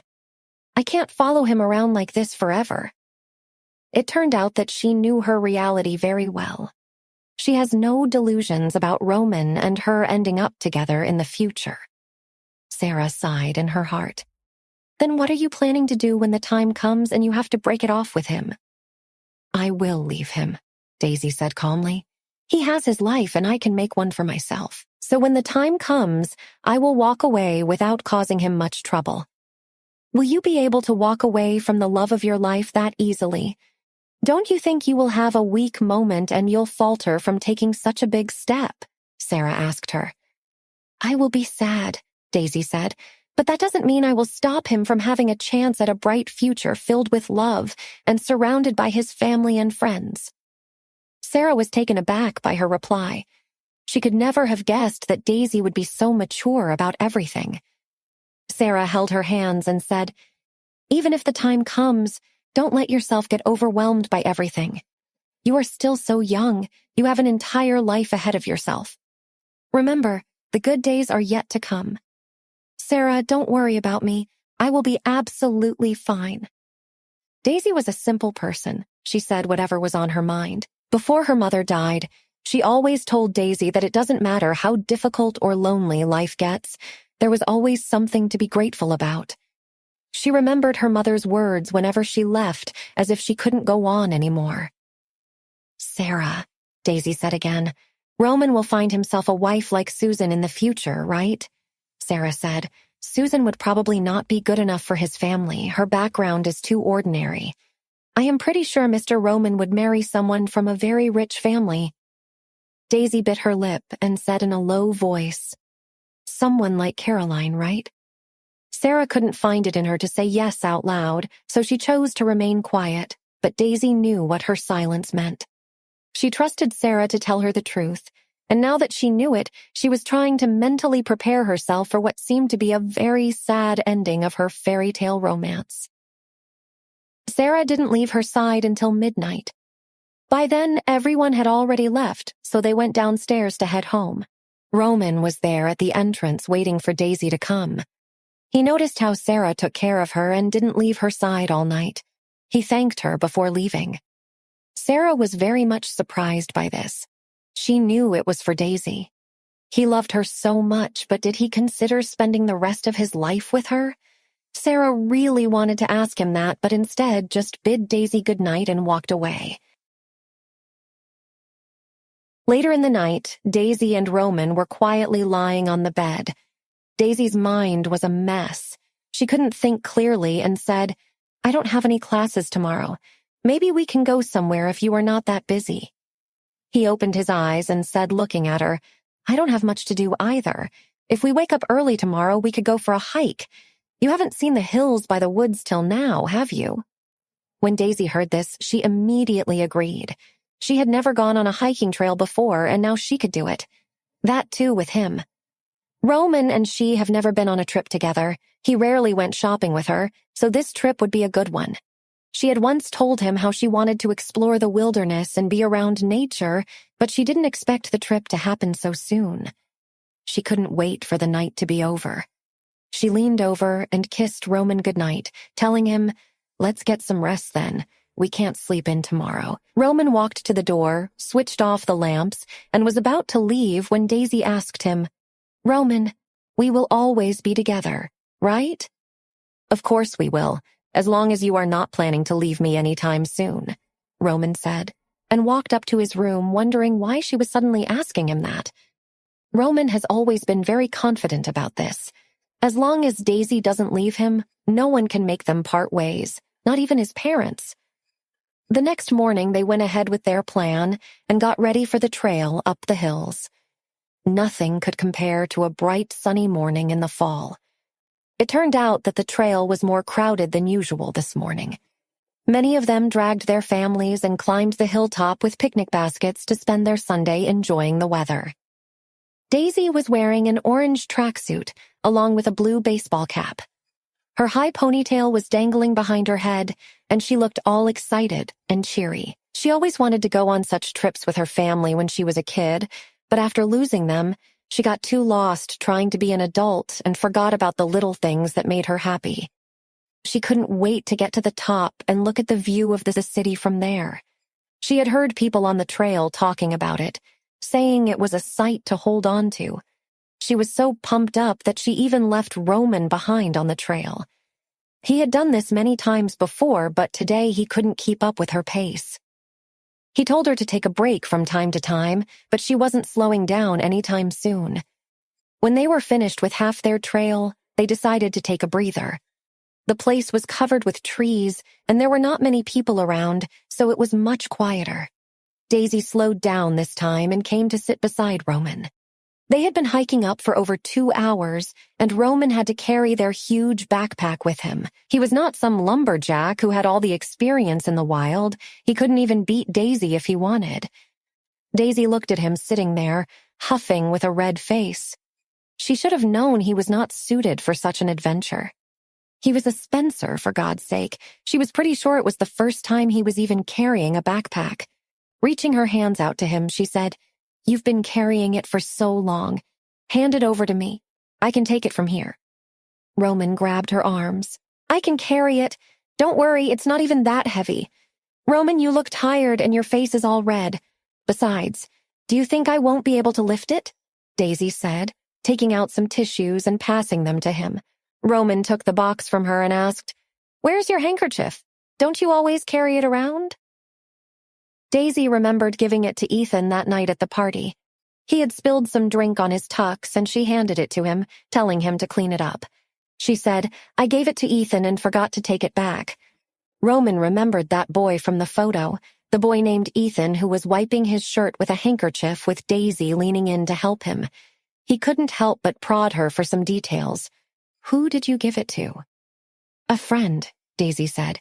"He had helped me a lot at the party and even got me out of trouble at college." Roman looked at her, analyzing her words, and all the doubts that he had in his mind slowly disappeared. He was still confused, though, so he casually asked her, "That friend of yours, do I know him?" "I don't think so," Daisy said, trying not to hide anything from him this time. "He is in my class," Roman said with a sour look on his face. "You forgot the rules again? Why are you hanging out with boys when I told you not to? Didn't someone bully you last time? There is no objection to you making friends with them, but in the place where you are, there are plenty who just want to use you." Daisy didn't want him to get any ideas, so she hurriedly explained everything to him. "He saved me from a bunch of guys who were spreading rumors about me. He got into a fight with them and even got himself hurt. I was just trying to be nice to him. That night when I was all alone at the party, he came up to me and we chatted for some time, and then the whole handkerchief thing happened." Roman felt bad about her having a hard time at college. He said, "If someone gives you any trouble at college again, I want you to tell me. I will make sure to thank that friend of yours for saving you, but next time, I hope you are never going to hide such things from me, no matter how trivial you think they are." "I won't, I promise." Daisy nodded. "Also, don't go around helping everyone. You have no idea how people are," Roman said, getting up while Daisy couldn't help but shake her head and hug him. They got up and finished their journey to the hilltop after climbing up for another hour. They were tired, but the view from up there was worth the wait. They spread their picnic blanket and sat to enjoy their lunch. Daisy stuffed his mouth with the apple pie she had made in the morning and asked, "Is it good or did I mess it up again? Of course it's delicious. Good to know I finally nailed the recipe." Roman loved the unrestrained and happy look on her face. Roman kept looking at her, making Daisy nervous all of a sudden, and asked, "Why are you staring at me?" Roman shook his head. "I didn't know taking this trip would make you so happy. Maybe we should do it more often. It will make me even happier.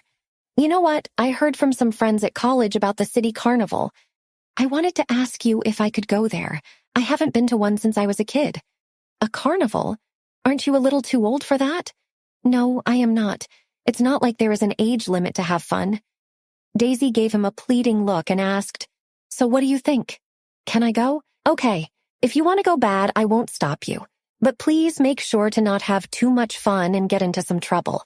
One moment you are having fun, and the next thing you know, you are puking your guts out on the roller coaster." Daisy let out a chuckle and said, Don't worry, my dear boyfriend. I won't have too much fun without you. Roman didn't want her to be tired, so after they enjoyed the sunset together, he got up and packed their stuff to head home.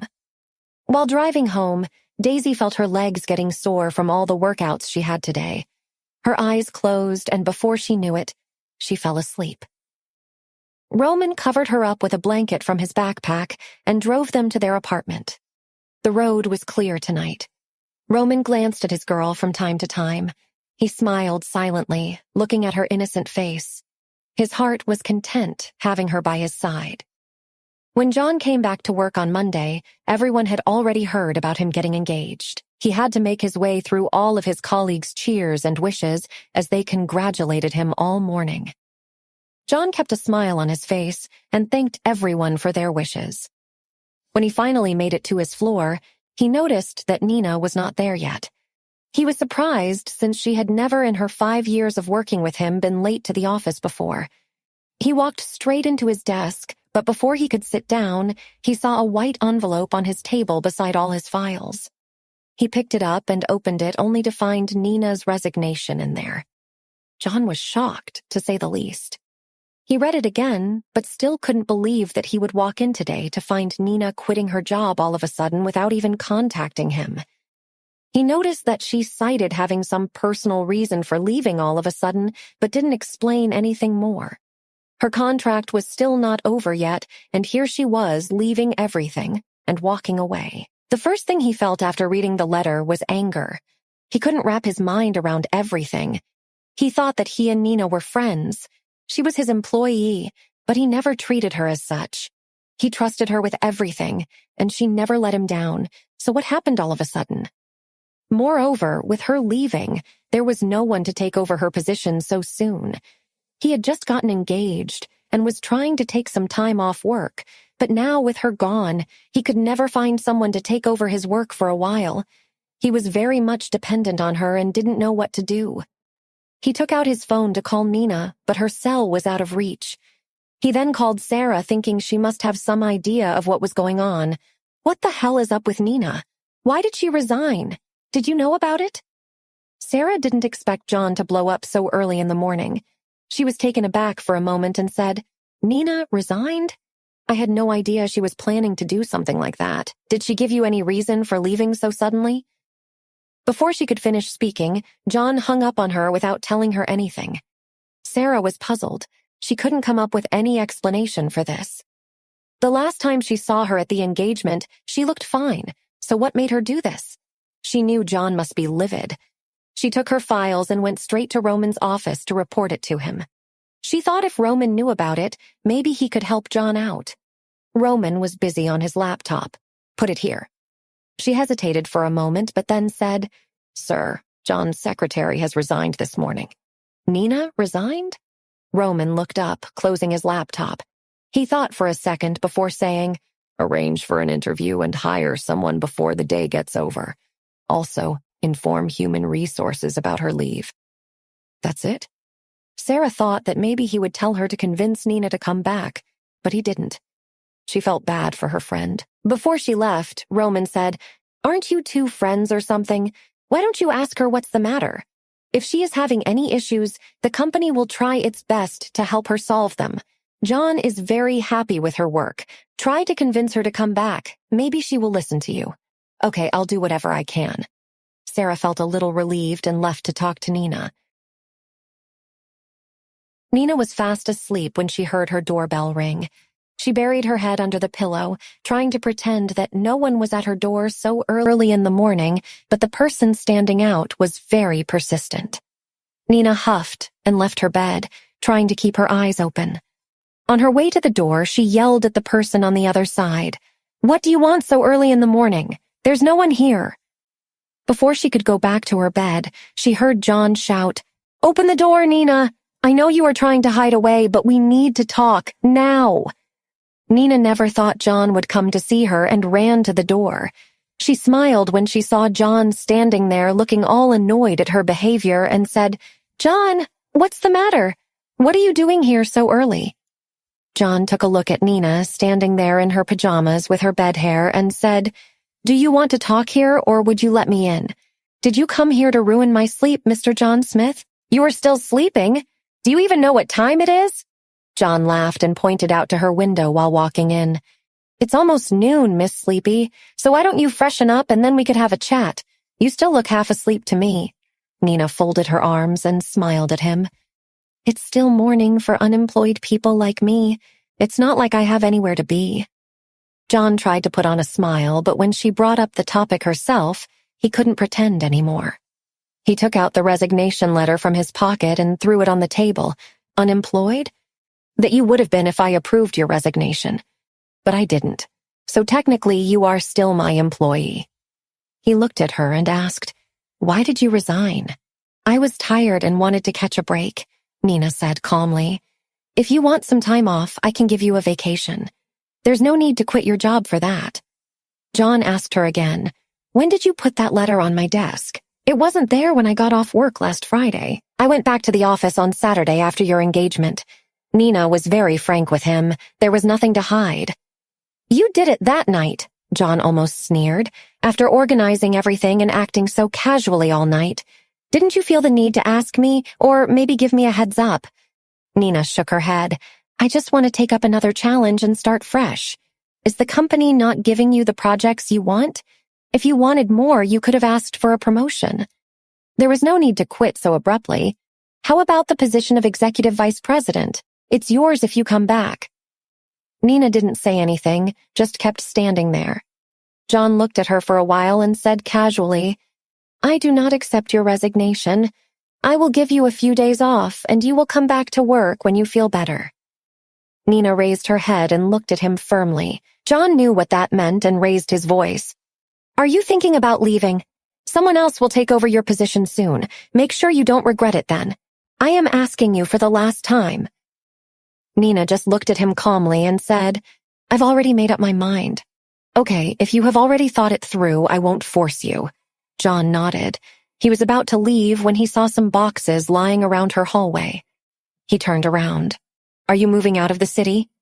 Nina nodded. John looked at her suspiciously. What's going on with you? Did you run into some sort of trouble? You can always tell me, you know. I have nothing to do here anymore, Nina said. I just want to live a little, move to a new city and take up something new. Seeing that he could do nothing to make Nina go back on her words, he had no choice but to give up. He pulled her into a hug. Okay, since you have everything planned out already, I wish you the best, Nina said with a smile on her face. John, since I won't be able to attend your wedding, I wish you a happy married life in advance. He looked at her one last time before walking away from her. She wanted to see how John would react to her absence. Now that she knew that he at least cared enough to look for her one last time, her heart was at ease. John returned to the office and called in the new secretary who had just been transferred. He skimmed through the files she had handed him over to review while taking a sip of coffee she had gotten him. It was not at all the way he liked his drink. John couldn't help but let his frustration seep out.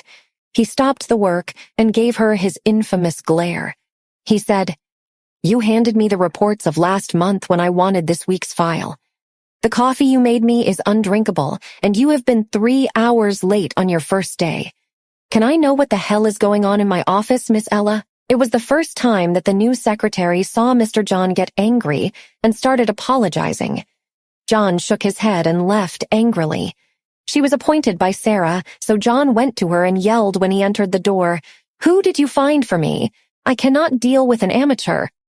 When Sarah heard him, she didn't pay him any attention since she had already known he would be throwing a tantrum.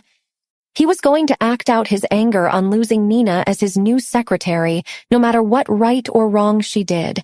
John, don't be angry. I'm to blame for this. I didn't explain it in advance. Sarah smiled. Let her work for 2 days. If it doesn't work out, I'll change her for you. John was still incensed, but he let it go for now. When Roman heard the knock, he knew it was John who had come in. He looked up at him with a smile. Mr. Smith, you don't look very good. Something troubling you? Usually it was John who teased Roman so he could only smile wryly. Isn't it just that Nina left? Don't act like the world is about to end. John sat down and said, I'm not satisfied with Sarah's new one. If you're not satisfied, change her until you get one capable of handling your workload, Roman said. But don't be too picky. It's impossible to find another Nina in such a short time. John raised his eyebrows and said angrily, Who said I was looking for someone like Nina? Just someone who can handle things. Then there's no problem, Roman said. There are plenty of good employees in the company. John patted him on the shoulder again and then went to his office. On his way, he turned to Sarah's desk, telling her, I want her gone. Get me someone who could at least make me a good cup of coffee. Sarah didn't dare to tell him otherwise when she heard his angry voice, so she quickly said, Okay, Mr. Smith, I will see to it right away. Sarah learned her lesson and then picked out someone who had been doing the job for a while. She explained some of John's rules and habits in detail. All she knew was what Nina told her once in a while. Sarah got annoyed at Nina for leaving so abruptly. Damn girl, a little heads up would have been fine with me. Left me all alone to clean the mess after. When she was done for the day, Roman asked her if she could go and be with Daisy for some time at their apartment. Sarah didn't mind, as she was also looking for some company after such a hectic day at work. Besides, she loved spending time with Daisy and couldn't wait to tell her all the drama that had unfolded today. She went to her place and was welcomed by Daisy with an enthusiastic hug. Daisy took her inside and showed her around. After a while, they sat in their living room and talked all about their day. Sarah noticed that the once shy Daisy was now quite comfortable and open when it came to people. She was glad that she had found an unlikely friend in her. After showing her house, Daisy took her to her art studio to look at her paintings. When Sarah first saw her work, she thought they were a bit shaky, but after looking at them closely, she became more and more intrigued by them. It was as if they told a story that could only be noted if you had keen eyes. She couldn't dismiss their creativity anymore. Sarah clicked her tongue while watching. You are an artist on the rise, Daisy. I can assure you that. Daisy felt a little embarrassed and said, The teacher said I was good at painting, and Roman also liked them. I am glad you think I can make something out of them. Well, Sarah nodded, just keep painting like this, and you will be a good artist. Daisy thanked her and said, I'll get you a drink. Sarah was about to say no, but she had already run to the kitchen. Sarah followed her out and saw Daisy getting a call on her phone. She shouted, Hey, you are getting a call. Come and get it. It must be Roman. Can you pick it up for me? Daisy asked her from the kitchen. Sarah swiped on the screen, but before she could speak, Roman's voice came along. Hey, baby. Sarah was petrified, and she held back the words, taking the phone to the kitchen for Daisy. Who would have thought that she would see this day?